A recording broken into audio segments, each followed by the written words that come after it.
rembulan.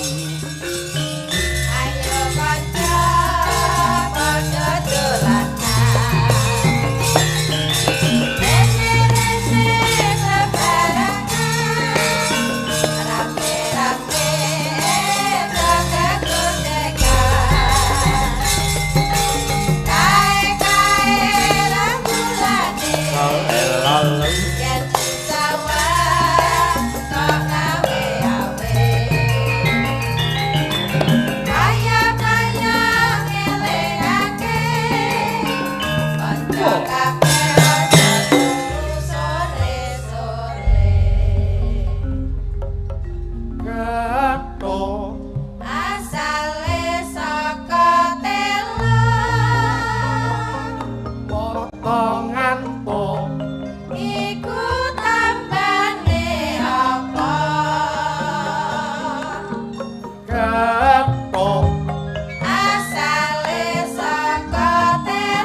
Ya karo berkesenian ya disambi olahraga metu kringete dadi lan sehate.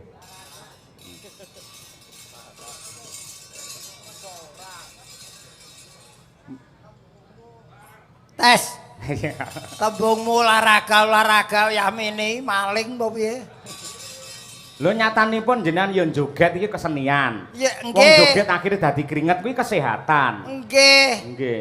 Ning wancine dudu yamene olahraga yamene iki ya tetep ya dalam rangka ngemban budaya. Oh iya, nggih. Mergo gamelan muniki penake yen dijogeti lan ditembangi. Leres. Dhisik Mila sing jeneng wong urip niku ngendikane Swargi Pak Deanom aja ninggalke tembung ibu. Nah kae. Iman, budaya karo olahraga ngono kae. Nggih. Nggih. Sejalan seiring sejalan. Nggih. Iman budaya lan ulah-ulah kuwi. Iya, olahraga. Lah ya ngolah raga. Nggih. Wah jan marem lho iki nganti perang gagal nganti meh gara-gara sik ditenggani Pak Menteri. Iki panjenengane wis kondur ya lumrah mesayah, Mas. Nggih. Besok pagi masih ada agenda. Nggih. Ning awake dhewe tetep melanjutkan tugas yang berikutnya. Nggih. Wong ki sing mirsani ya isih akeh. Iki lurukan lho, Mas. Lurukan pripun? Ora mung saka papan kene sing cedhak iki saka kiwa tengene Jakarta do rawuh mirsani. Nggih, leres. Tombo kangen ana sing saka Tangerang, Bekasi, ana sing saka Banten, Nggih. ya ana iki mau. Ana sing saka Solo. Sapa Solo? Loh, ning kontrak ning kene. Oh iya. Solo ning kontrak ning kene. Nggih, mila marem niku mboten kaya yen sowan Mayang wonten Laladan Jakarta niku saestu Mas Gareng. Nggih. Nuwun sewu, ngantos jam ya enten, mboten angger daerah lho, biasanipun niku kathah. Sameneika angger bar limbukan niku sing mirsani sampun telas. Leres. Ning Jakarta tetap beda. Nadyanto manut jam kula meh setengah loro, ning sing kepareng lenggah jenak pinarak tasih kathah. Ini sebagai bukti bahwa Jakarta adalah penonton tolok ukur di Indonesia. Amin. Ya, kapan-kapan ora wong ki ora ninggal budayane, Mas. Nggih, leres. Nggih matur nuwun dipun tenggani, dipun rewangi melek-melek. Iki ngiras-ngirus tirakatan menjelang 17 Agustus. Menyongsong ya Mas Gareng. Menyongsong kemerdekaan. Nggih. Aku seneng ae iki. Iki kepasang gendera merah putih. Merah putih iki artinya apa? Lho, cetha no, merah itu adalah berani, putih adalah suci. Alah. Kuwi kurang nyemangati. Neng lagu kayak enek merah darahku, putih tulangku, kalau. Lah pokoke wis ngerti pasti yen tulangmu kuwi putih. Ya kira-kira. Merah kuwi meraih kemerdekaan harus dengan perjuangan merah. Betul. Putih punya nyali menghadapi penjajah dan tidak senang merintih. Ah, apik. Nggih. Oh. Mila niki kula pasang teng mriki. Nuwun sewu, nadyanto suasana niku ora iso pisah kalih politik. Nggih. Niki adalah ajakan kepada warga masyarakat semua. Silahkan kibarkan biru, silahkan kibarkan kuning, silahkan kibarkan hijau. Namun merah putih harus tetap di dadaku. Lah ngono kuwi. Wis pokoke arep apa wae kena sing penting merah putih. Nggih, leres. Mula iki pemersatu bangsa. Nggih. Lambanging bangsa. Ning Nggih. ya aja lali, bangsa kita Indonesia ada dasar Pancasila. 5 ya. 5. Iki dadi dasaring negara menjadi kuat. Contone driji menungso kuwi ya dikelumpukke kuat. Kowe yen jotos wong ngene lak ora krasa, Mas. Heeh. Ning yen 5 ki mbok klumpukke dadi dasaring negara jotoske wong krasa. Nggih. Mula dasar negara kita Pancasila dadi dasar nglumpuk dadi siji. Negara kita dipimpin oleh seorang presiden. Iki presiden. Presiden kuwi duwe anak buah jenenge Menteri. Menteri kuwi di kantor jenenge Kementerian. departemen. Oh iya. Nah, iki letak departemen menteri-menteri kita di sini. Iki titipan iki kudu tak tokke iki. Piye? Iki titipan iki departemen hukum dan HAM. Wong ora iso maca, ora iso nulis, utang ning koperasi hukume sah. Hukum dan HAM, cap Oh, niki jempol. jempol, nggih. Iki departemen Infokom. Kok Infokom? Loh, kantor Kementerian Budayaan pundi niki? Nika oh nggih iki nuding, nuduhke. Iki Nggih. iki departemen peternakan utawa pertanian peternakan. Kok iso? Wong niliki pite arep ngedoke nganggo iki. Slup. Iya. Iki nglambangke. Oh iya, peternakan. Iki genah departemen agama. Kok iso agama? Loh, wong tukar cincin ning jari iki mesti. Oh, mula diarani jari manis. Manis. Iki departemen kesehatan. Ya ra. Iya, Masa jane arep ngono ki- boleh jempol ngene ya suwek no. Iya. Ning janjane ora apik yen kara-kara kuping ngangge driji mboten pareng janjane. Lho, ning wong iki wong lambang kok. Perlambang ya Mas Ning Gareng. yen digegem kene Menteri Pertahanan dan Keamanan sapa nggodha negaraku awas. Dibuka biak Departemen Dalam Negeri diwalik Departemen Luar Negeri. Diobake sithik duwite akeh Departemen Keuangan. Wah iya. Ning yen digegem loro ngene Menteri Pemuda dan Olahraga. Oh, iya. Diobake ngene Menteri Sekretaris Negara. Ngetik. Ngene Menteri Urusan Wanita. Apa kuwi? Ubah-ubah. Oh iya. Loh, maju kena emansipasi kena, tapi tugas seorang ibu adalah tugas rumah tangga. Iya. Lho. Kuwi kanggone sing gelem. Ayo. Wong jaman saiki modern kaya sinden ngene iki ora ana wektu nggih umbah-umbah. Kowe ora usah kebyayake mung padune arep ngarani bojomu to. Kok dadak sinden? Mbok wis bojoku ora gelem umbah-umbah. Bojoku ki ora tau takon umbah-umbah pancen tak penging lekah nyandak aja iman-iman tanganmu. Arep setrika aja lek kenek panas ndak malah sakit. Arepe isah-isah ora pareng ndak nglodoki. Tak mulyake bojoku kuwi. Ya ora ngono wong tugase utama bojo ki ning rumah tangga kok. Oh iya. Kaya bojoku ki ora dikongkon kumbahan cekeli. Wis klumpukke. Diumbah. Terus ngundang aku, "Pak, umbah." Tetep dadi buruh kowe ora. Ya wong ya tetep ya kerjasama itu penting. Nggih, leres. Wong jenenge Nggih. sapa arep pindahan iki? Mas Gareng. Nun. Niki lak ingkang menerjemahkan ke bahasa Inggris lak Bukitsi. Bukit. Beliau adalah sudah berpuluh-puluh tahun meneliti tentang wayang. Nggih. Mila nuwun sewu kanthi sanget wekdal wonten limbukan wau kagem Bapak Menteri lan ugi para staf-stafipun menika wekdal ingkang mirunggan Ibu Dr. Kitsi Emerson, monggo paring apresiasi. Untuk membuktikan bahwa betul-betul beliau tuh paham wayang dan menginggriskan wayang. Nah, iki kudu dites. Oh iya, nggih. Duduk, duduk. Ya. Monggo Bu Kitsi mriki. Oh, mriki. Oh, terien.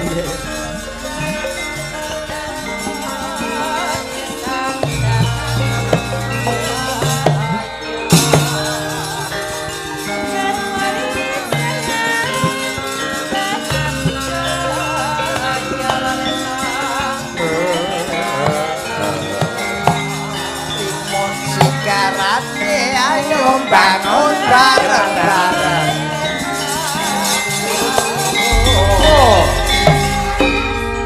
Asing sayo orangu nyasna krenyong awas kalomo ngeblong mandar sipo. Apa Bu?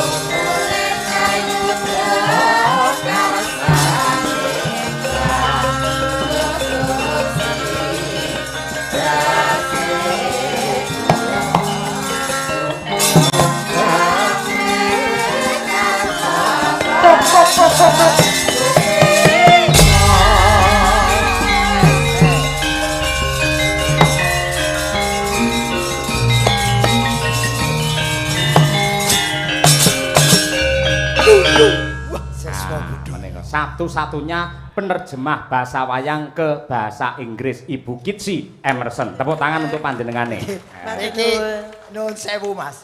Dari beliau berjalan ke sini mencari jalan yang ora gelem terobos, tegese sopan santun, etika tetap dibawa. Dan ke sini pun beliau tidak mau berdiri lenggah. Iki lho, iki sing wajib. Iki ngajeni. Nggih, tata krama Kyai Jawi nggih niku. Kowe iki tata basa bareng ora krama. Iya, karo tata-tata wae. Oke, wilujeng dalu Ibu. Nggih, sugeng dalu Mas Gareng. Waduh, aku Kados pundi kabaripun? Kamu kok bojoku karo aku ora tau basa lho. Malah bukit sih basa. Niki nuwun sewu. Pidalem wonten mriki wonten pundi, Ibu? Anu wonten Solo. Oh, Solo. Janipun Karanganyar. Oh, nggih. Nggih, Karanganyar sami Karanganyar. Nggih, Karanganyar Kludran. Tanggane Kota Grok nih. Leres tanggane Mas Petruk. Pak Dalang. Pak Dalang. Oh, ning ora klambi abang kok. Ora. Ada lagi klambi abang. Bukit iki sing kagungan Sanggar Ekalaya, Laladan Kludran. Colomadu.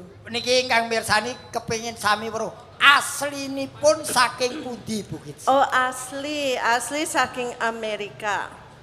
Amerika. Nggih. Anu, negara bagian pundi, Bu? Michigan. Non? Dereng pirsa nggih. Michigan menika pembatasan kalian Kanada. Dados utara sangat. Wonten kata telogo batasan kalian Kanada. Negara bagian Amerika. Amerika Serikat. Anu RW pinten? Terus nanti? Enten RW mboten mriko. RW RT ngoten. Ning RW RT mboten wonten. Nggih. Ning nun sewu lho. Niki cukup membanggakan bagi kita seorang Ibu Kitsi yang mau mempelajari sekaligus ikut-ikut nguri-uri budaya Indonesia. Matur nuwun. Kula nresnani sangat kalian gamelan, wayang, kula nggih sinau karawitan. Kula nu yen kali gamelan senenge mboten umum kali yogane jeli.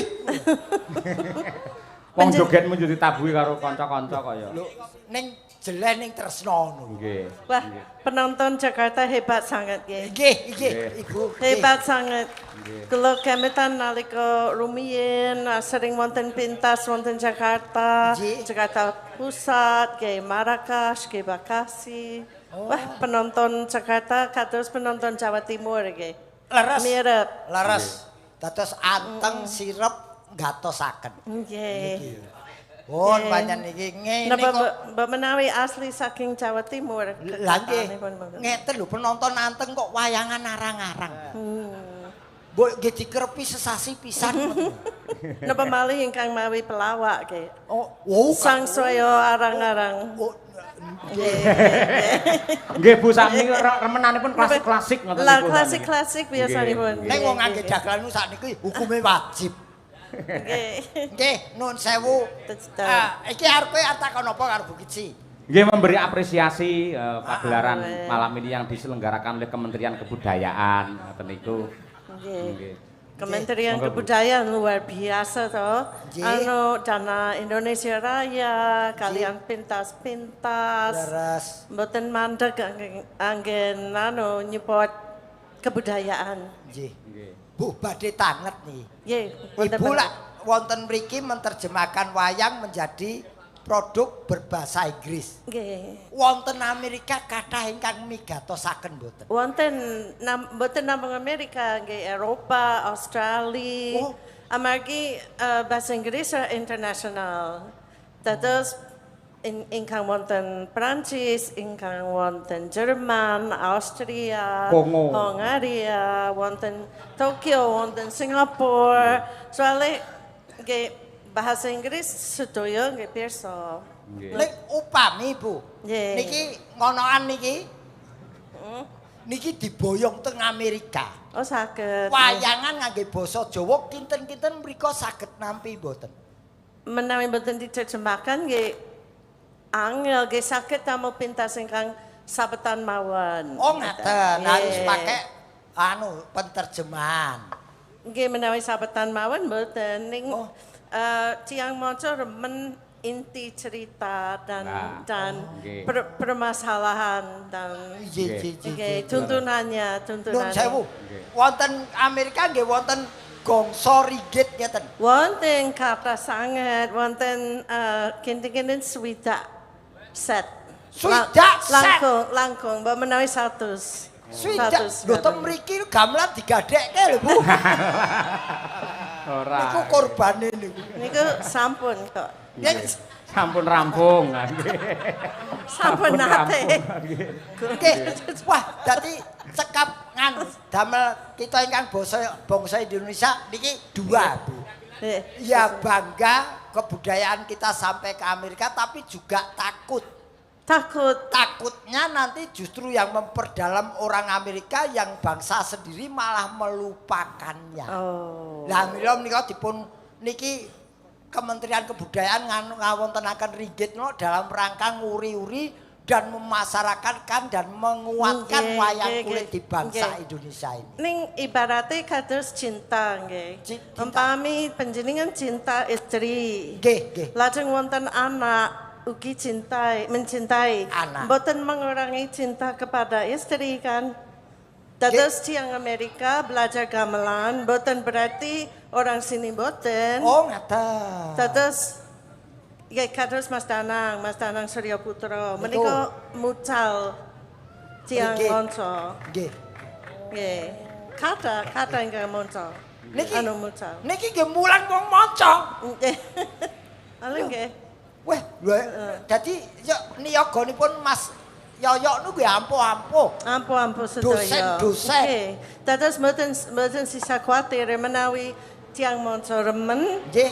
Berarti ada jalaran tindak monco mucal. Oh ngaten. Nggih. Wonten Amerika guru kula rumiyin saking Eramaka. Eramaka. Eramaka Wonogiri rek. Eramaka Wonogiri. Eramaka Wonogiri. Lajeng guru menapa? Vokal. Guru gamelan. Nun sewu, nun sewu. Panjenengan lak sok ngasta gamelan. Nggih, leres. Nabuh pari. Saged nyekar menapa Bu Kits? Nggih, pengetahuan wonten ning dasar swanten mboten sae. Mboten napa-napa. Mengke anggere wonten sing ngeloki kula patenane. Pun bakunipun kajengipun piyayi ingkang mirsani dalu menika pirsa Bukit sinika nggih saged nyekar. Bukit iki langkung Nggih. prayogi menawi ngasta kendang. Oh ngono. Lek piyayi putri iso nembang memper, lek pengendang putri jarang ngono. Oh. Niku. Panjenengan pirsa suami kula. Nggih. Pengendang. Oh pengendang. Bapak Wakidi. Pak Wakidi. Mila sakmenika panjenengan nggih saged kendang. Nggih, saking suami kula nggih. Niki ajeng ngendang. Sekedhik Anu, saged. Duh, mulya sik le. Harga dikendangi Bukit sih. Nggih. Sinom mawon nggih, Bu. Sasundi? Sinom Parijata nggih. Oke. Oke. Saged terus terima kasih. Membuktikan beliau tidak hanya teoritis tapi ya praktektis. Nggih, nggih, nggih. Nggih. Praktektis saya. Ayo teoritis karo praktektis. Nggih. Coba kaya apa Mbak Dian Munasirah ya Mbak Dian. Ya. Sampeyan sing nyekar mumpung senggaan iki anyar tentang kuliner. Ayo. Wah, hati-hati ya Jogja Solo nganti tekan Jawa Timur. Coba banter-banter engko wak pitike mencolot lho. Nggih, Ibu Kitsi Emerson nggih. Coba kaya apa nggih. Kaya ngene Piyayi Manca kuwi anggere sinau jan Wis sak tuntase ora iya, tau kok setengah-setengah. ora tanggung. Nggih. Ampun, monggo Mbak Dian.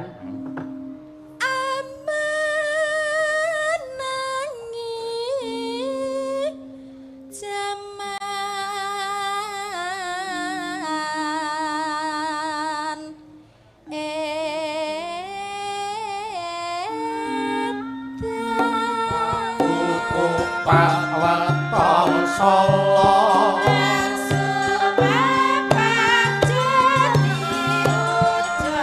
Imen pramurka lawan sangsa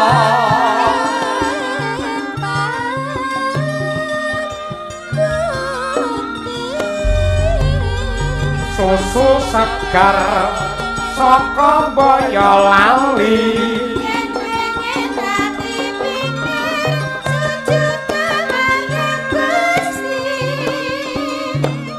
Jola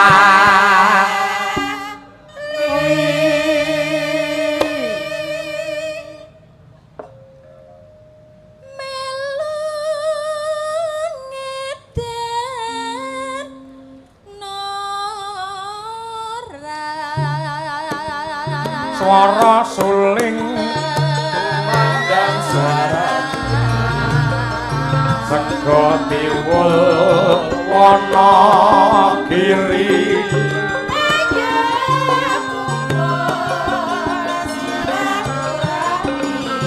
Jengkake rajaki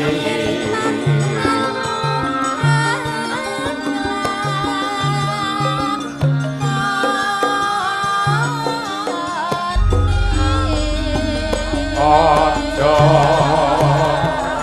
lali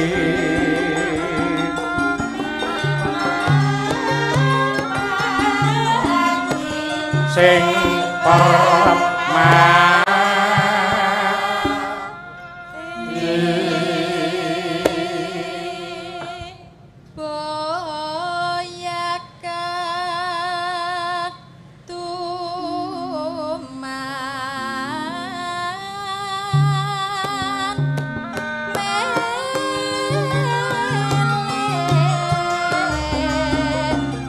Ojo iri, ojo drengki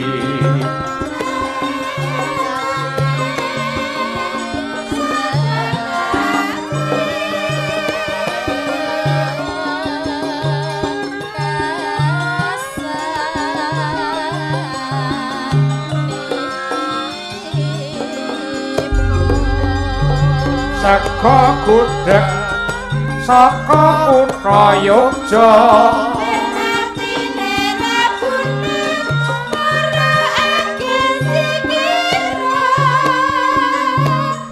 ben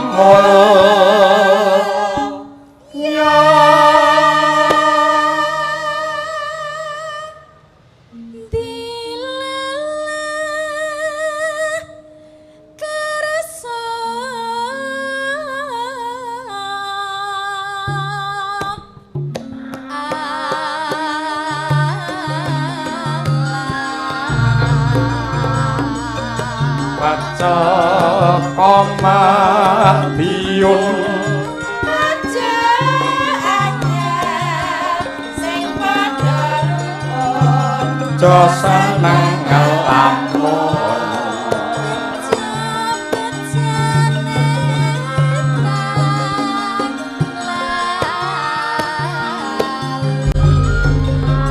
Ponorogo sate ayame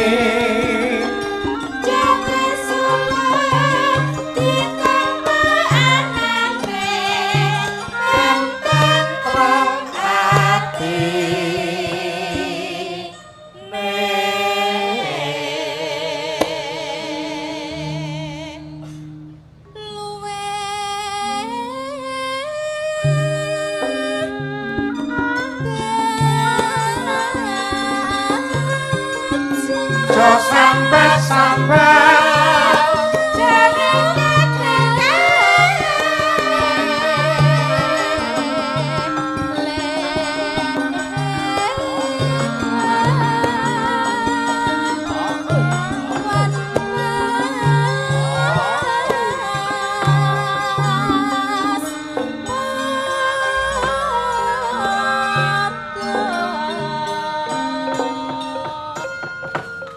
nyuwun tepuk tangan untuk Ibu Dr. Kitsi Emerson, luar biasa. Matur nuwun, betul-betul dibuktikan beliau tidak hanya komentar tapi juga bisa melaksanakan. Lah iya kaya ngono kuwi. Wah, jan. Mila kehadiranipun kaya Bu Kitsi wonten Nuswantara ki lak dadi pamecut. Ha ta Mas Gareng. Nggih. Ing atase Piyai Manca kaya ngono le gandrung le tresna karo budayane dhewe. Yen nganti awake dhewe anak putune iki nganti ora diwanuhke, ora diweruhke apa kuwi gamelan, apa kuwi wayang lan sindenan. Iki mengko awake dhewe kepaten obor tenan. Betul. Iki yo pokoke angger ora ana sing neruske iki gelone setengah der pokoke Mas. Iya. Ya wis contone kaya aku iki. Anakku wedok-wedok kabeh sing arep neruske Gareng ora ana. Apa ana Gareng kok wedok akhirnya timbullah gareng-gareng seluruh Indonesia tak kei support, tak kei semangat. Enek paguyupane yo anu kuwi. Ana. Apa kuwi? Biyen pertama tak jenengke PGRI. Artinya Paguyuban Gareng Republik Indonesia. Wah iya. Ning saiki wis ganti napa? P3. Apakah itu P3? Paguyuban Pupur Putih. Ning iki kabeh mung mempersatukan supaya tidak ada persaingan di antara kita. Ya, ya entuk saing ning saing sing sehat adu kreativitas. Positif. Nah, ngoten. Kula golek ning kanca niki wau wit sore enten sing ngersakaken Mas Gareng. Napa Mas? Nggih. Mbak Winong Nawangsih. Oh, niku diteni wong sak jagat Lah turat. nggih. Wau teng ngajeng pun Winong nderek, Winong nderek. Nggih. Oh, nggih. pokoke Dita Pak, nderek nggih. Pon, pokoke sing jenenge Kenong niku sapa jenenge? Winong kok kenong ora. Ha ya Winong kuwi dinteni wong sak Indonesia pokoke. Ha iya nggih. Lah menika ugi wonten layangipun. Katur dumateng Ki Dalang Cahya Kuntadi ing pagelaran. Assalamualaikum warahmatullahi wabarakatuh. Waalaikumsalam warahmatullahi. Dalam rangka menyongsong HUT RI yang ke-81 tahun, dalu menika badhe nyuwun gending. Mares 45. Nggih. Sampun katur ta, Pak? Sampun. Kagem Bapak Menteri saha Ibu. Nggih. Bapak Mayor Sindu Cibinong. Oh nggih. Edi Yitno Basuki Bekasi. Matur sembah nuwun saking Pak Adi Suhadinotok. Wah, piyayi lawas iki. Ha iya mesti rawuh lek kuwi. Nggih, Pak Adi Suhadinotok. Kagem Bapak Dalang Cahya Kuntadi. Assalamualaikum. Waalaikumsalam. Sugeng dalu selamat malam Pak Cahya. beserta rombongan dan karawitan Madangkara. Semoga selalu jaya. Amin. Amin. Saya mau nggih, saking kula Pak Katno Pacitan Bekasi. Ugi saking kadang kula menika Pak Joko Saptono saking Cikarang nggih. Ngersakaken lah menika ninggal katresnan. Ya, nggih. Nggih ijol bola-bali melu gawe pamflet neng medsos ya, Truk. Ayo, nggih. Ya coba kaya apa? Ya Ninggal katresnan. Nggih. Sing nyanyi? Ya Winong Nawangsih. Oh sik benake lambe, kok sik. Wah, penyanyi ya gerar nyanyi didempul barang. Iya. Ya ben perfect kok penampilannya kok ya. Ayo. Oh ya betul. Wah, lho. Ngene iki lho. Ketok banget ndi sing wis duwe bojo, ndi sing urung. Bedane apa? Lho yen urung duwe bojo ki ngene dikongkon sik urung ngadeg. Terus Klesat. Heeh. Ning angger sing wis duwe bojo, ayo nyanyi. Wut. Oh. Aku bojoku lak ya ngono kae. Ayo mapan. Les. Iya. Ayo sayang. Yo, sing saramban dangdut yang kedua, lah iki kasanah budaya meneh Mas Gareng. Napa? Digarap jaranan ala Tulungagung. Apa jegos? Loh, aja nyepelekke jalma tan kena kinira. Ora jalmotan kena kinira. Tulungagungan ya apa iso? Dhewe candi. Lah iki perlu sing sampean entuk informasi saka aku nggih niki. Kene. Iki bocah Tulungagung saka Kota Marmer. Kene. Kene bejo lho, ana wong wedok tak gandeng iki. Alah. Iki Gandeng kakung kok iki ya. mau terus terang sore mau aku Mas mengke Winong kudu nyanyi. Siapa itu? Ya penggemar kene iki. Maksudnya siapa yang manggil kakungku ini Emas? Masa kayak gini patut diceluk Mas? Mas Ya wis anu monel. Wong ngenyekmu lho. Dalam. Kowe jenengmu Winong sapa? Jangkepe nih Mas Ayu Winong Nawangsi. Nimas Ayu Winong Nawangsih. Ya. Bocah ngendi? Aslinya Tulungagung. Tenan Tulungagung. Nggih. Berarti iso joget iki engko ya. Insya Allah. Ora, tenan yen kowe pancen wis ora kuat, kowe wis dibojo ta kowe?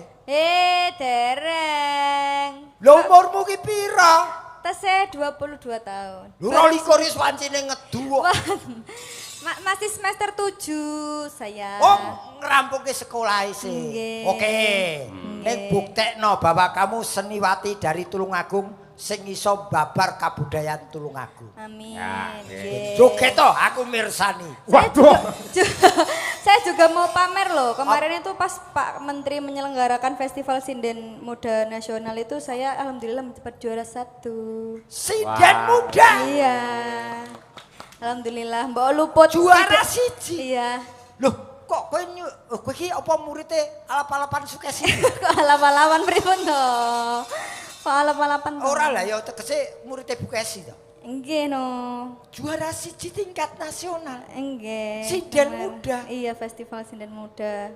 Waduh. Makasih. Ya wis cukup ngerti ora tak ade ayo. Lah jenengan nggih apa dengan diain opo? Wong mangan padha mangan jatahe kok ngadi. Ya paling ora mangestoni sing sepuh harus enom. Oh iya, tak pengestoni puja paestuku. Sing sepuh. Ya mokoe sukses ya, Duk. Nggih, pangapunten. Sukses karirnya, sukses pendidikannya. Amin. Amin. Wis. Nggih, Mbak. Aja tuwa-tuwa to. Agar ana wong wedok ayu-ayu terus mbok mbahke iki lho. Yo om. Omplung. Ompreng. Wong wis tuwa ora gelem ngakoni tuwa. Ya nggih, matur nuwun. Monggo dipun aturaken ninggal katresnan, muga-muga keluarga besar Kementerian Kebudayaan tidak akan ninggal rasa tresnane marang budayane dhewe. Ya. Dados.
iki Mbok.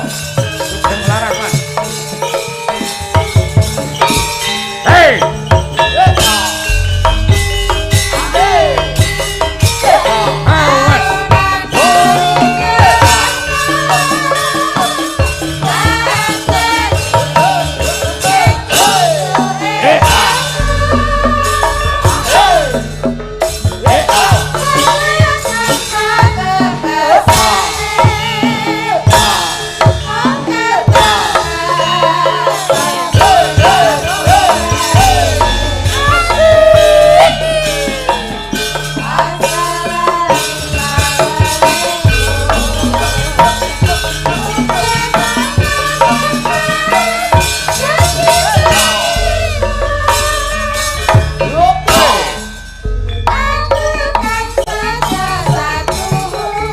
Awas.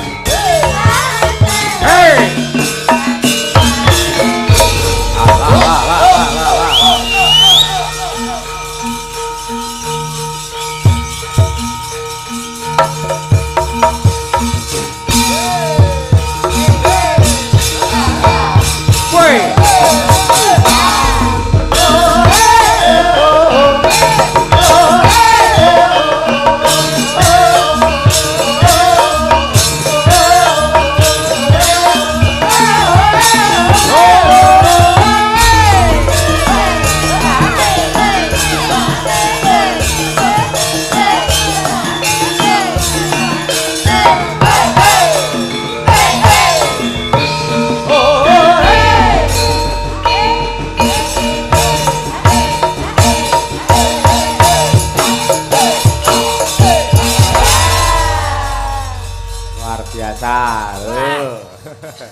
Dan jogete luwes tur apa ki mendalami iki mau. Tegese menghayati cahayu iki tibake yen kemringet kok nang ngisor irung dhuwur lambe ya. Keringete ning kene. Ning kene iki lho, bojoku kan kemringet ning cengel kene lho. Beda-bedane wong mergo kae ya wis umur bojoku. Lah iya. Wah iki. Lah piye dijolne apa piye? Apa? Dijolne apa piye? Mah kae ngrejekeni kok. Wah iya. Tur ya senak. Kae pengawak wahyu katentreman kae. Oh iya. Lah iya. Purba sejati ya. Wah iya. Purba sejati nggih. Tembang menika ugi kula aturaken dumateng pebunden kula Bapak Samsul Hadi. Direktur Bina Kepercayaan Terhadap Tuhan Yang Maha Esa. Nggih. Ugi dumateng Bapak Imade Dharma Suteja, Direktur Pemberdayaan Nilai Budaya dan Fasilitas Kekayaan Intelektual. Amin, amin, amin. Bapak Agus Widiatmoko, Direktur WBTB. WBTB ki apa? Mbuh aku ora roh. Oh, tak kira Wanci Indonesia bagian barat. Nggih. Nggih, iki diratani ra iki sing Yo, nyanyi. nggih. Mbak Birgita dan juga Mbak Tri Hastutirnawati coba kaya apa? Lah iki sing diarani bobo kinumbo ya iki. Piye? Cingkala bola-bola cing ya iki.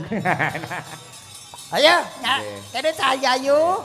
Aku ora tak Iki loro iki sik kinyis-kinyis perawan kabeh. Di Loro iki? loro iki Heeh. mbok aja takhayul.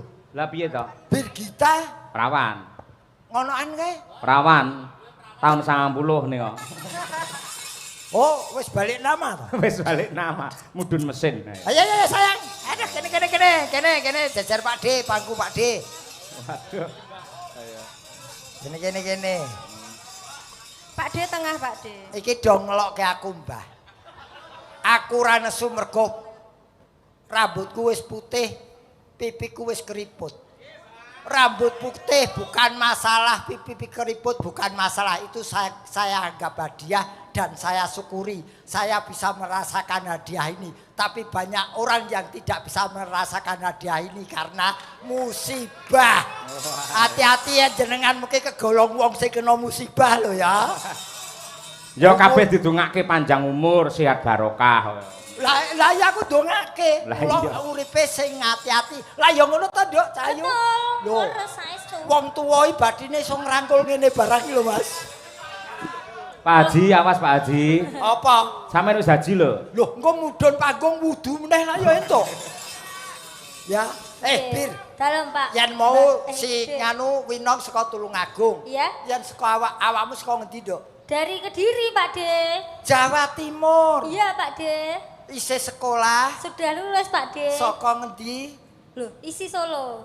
Muridé Mas. Ya enggak, Pak Yoyo itu pedalangan. Lah, Aku kowe kan Karawitan. Oh, Karawitan muridé Mbak Kesi. Loh, salah lagi. Bu Kesi juga pedalangan. Eh, Mane jenengan nih. Wong lek ra ngerti apike takon dhisik aja bedhek ngono kuwi. Lho aku ora tau ning isi, aku kosong kok. Isi tegese Institut Seni Indonesia. Jurusan Seni Karawitan. Oh, ya. Wis lulus ya, Dok? Sampun. Alhamdulillah S1. Kowe kok ngendi? Ade, aku ya dicedhaki to. Nek nakoki sing kaya Birgita, aja dibeda-bedakne. Tekonono to, Pak De. Mas. Piye? Ki golek kecap kei lombok tutulke enak tenan iki. Pak De, sugeng dalu Pak De. Jenengmu sapa? Kula. Heeh. Kula Trihastuti Retnawati Harumawangi sepanjang hari. Sese. Dan selalu di hati. Dibaleni meneh bilane. Baleni. Ken do krungu. Kae kanca-kanca. Nama saya Heeh. Trihastuti Retnawati Harumawangi sepanjang hari dan selalu di hati. Alias Manuhara. Aku wedok Pak Yoyo. Wedok to? Perawan. Tak kira kaos kaki ora. Saka ngendi omahmu? Kula jenengan takut guriya kula. Heeh. Kula cahetanan. Etan ki ngendi? Cah ngawinan. Oh Ngawi, nggih. Ngawi kok ngawinan. Lah nggih kan arane Sragenan, terus pundi Semarangan. Lah kula niku kan ngawian, ngoten lho Pak De. Ampun pikirannya kocok. Kowe ora kleru to, Mas? Nyapa? Ki sajake rada senpet lho. Loh, ambak kaya ngono sing jenenge Mbak Tutik kuwi, penggemare akeh. Iya, Pak. Tutik lover, salah satunya akeh Mas Wijosino, kae Tutik lover ya. Kowe to?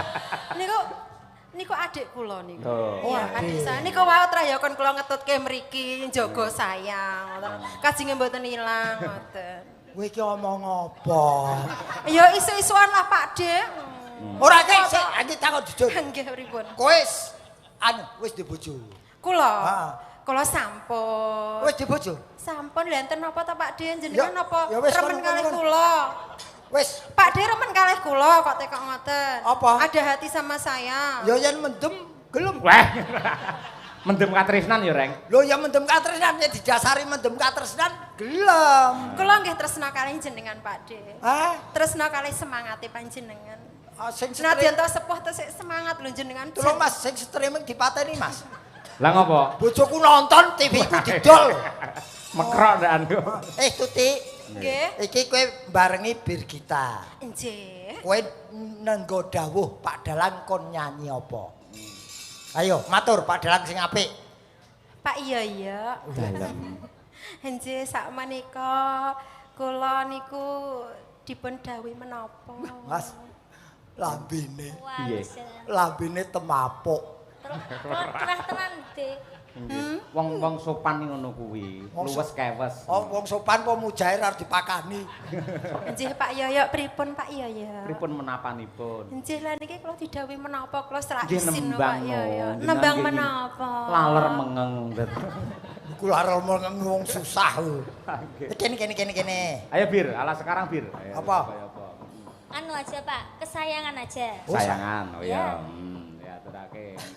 Sayang. Ayo coba kaya apa? Aduh, sayang itu. Bukan. Itu kuwi to, wah. Mungkin jenengan nek Ora ngerti mbok rasa nyanyi lagu sayang kok. Sayang pati oplangi junang. Monggo diaturake kesayangan. Yuk berpacu dalam melodi. Oke.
kasih, matur sembah nuwun. Dadi ya dikumpliti. Napa Mas? Piyayi mirsani wayang niku mboten namung para pinisepuh. Leres. Mula sing sepuh ya diaturi, Sing enom ya diaturi. Warata tanpa sela. Nggih, nggih. Warata tanpa sela. Nggih. Mas Gareng. Dawuh. Gandeng menika wayang kena nganggo lagon, kena nganggo lucon ning lakon aja nganti ditinggalke. Niku sing penting nggih niku. Ampun kesusu kondur wong jenengan kretane jam 8 Dek. Kula dina niki arep mebot dadi kiri ning stasiun Gambir. Nggih. Mriko mandhap menawi penggemar enten sing badhe foto kalian jenengan mriko. Wis ajur kene dadanane kok. Nggih. Nggih, Pak.